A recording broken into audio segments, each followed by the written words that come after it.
салтымыз бар, бейбітшілік ел ораны. Өмір сүйген халқымыз бар, бейбіт елдің біз ұланы.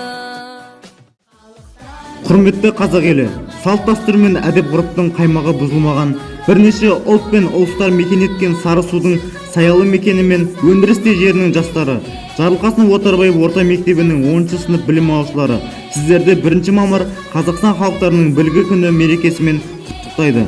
Туған жердің төсінде құшағын жайған бейбіт елдің бірлігі мен ынтымағы арта берсін. Әлем сүйген салтымыз бар, бейбітшілік ел ораны. Өмір сүйген халқымыз бар, бейбіт елдің біз ұланы. Халықтар өмірді қорғайды.